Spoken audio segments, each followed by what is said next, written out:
ఉపాధి కోసం కువైట్ వెళ్లిన ఏపీకి చెందిన ఓ మహిళను ఆమె యజమాని గదిలో చిత్రహింసలకు గురిచేస్తున్న దారుణ ఘటన ఇదే. యజమాని తనను బంధించి శారీరక మానసిక వేధింపులకు గురి చేస్తున్నాడంటూ బాధితురాలు ఓ వీడియో ద్వారా తన గోడును వెళ్లబోసింది. అన్నమయ్య జిల్లాకు చెందిన కవిత అనే మహిళ తనను చిత్రహింసల నుండి రక్షించాలని కోరుతూ ఏపీ మంత్రి రాంప్రసాద్ రెడ్డికి వీడియోలో విజ్ఞప్తి చేసింది. దయచేసి నన్ను రక్షించండి సార్, ఇక్కడ చిత్రహింసలకు గురవుతున్నాను. నాకు 2 పిల్లలు, వికలాంగుడైన భర్త ఉన్నారు. వారి కోసమే కువైట్ కు వచ్చాను, కానీ ఇక్కడ నాకు అన్యాయం జరుగుతోందని చెప్పింది. కవిత యజమాని ఆమెను కువైట్ లో ఒక గదిలో బంధించడంతో పాటు సరిగా ఆహారం కూడా పెట్టకపోవడంతో ఆమె పరిస్థితి మరింత దిగజారింది. ఆమె తన యజమాని ఆఫీసులో గృహ నిర్బంధంలో ఉన్నట్లు తెలుస్తోంది. ఓ ఏజెంట్ ద్వారా కవిత అక్కడకు వెళ్లింది. అక్కడికి వెళ్లిన తర్వాత ఆమె పాస్పోర్ట్ లాక్కోవడంతో పాటు తన ఫోన్ను బ్లాక్ చేశారని, తద్వారా కుటుంబ సభ్యులు అధికారులతో తనకు ఎలాంటి కమ్యూనికేషన్ లేకుండా చేశారని ఆమె పేర్కొంది.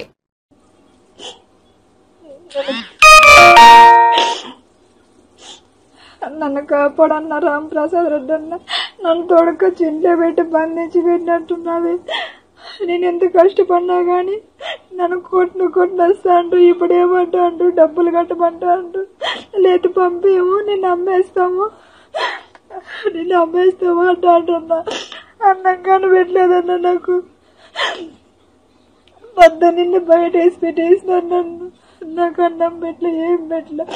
నా బట్టలు కానీ ఇలా రూమ్ లో పెట్టుకొని ఉంటారు వాళ్ళు. నన్ను కాపాడన్న. వాళ్ళు ఏమంటానండి, ఈసా తీసినాడు, నువ్వు పారిపో, నువ్వు ఇక్కడ నుండి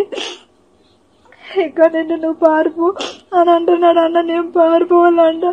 నేను పారిపోతే నన్ను ఎవరన్నా కాపాడేది.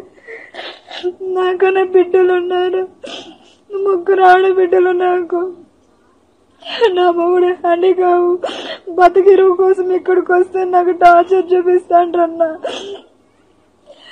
ఇంతవరకు అన్నంలో నీళ్ళు లేదన్న. నాకు పొద్దున్నే ఎత్తుకొచ్చి బయట వేసినాడు నన్ను.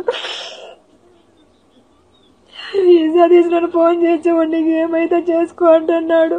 వాడి ఇంటికాడ ఉంటే నేను ఫోన్ చేస్తే బ్లాక్ లిస్ట్ లో పెడతా అంటున్నాను. అమ్మారు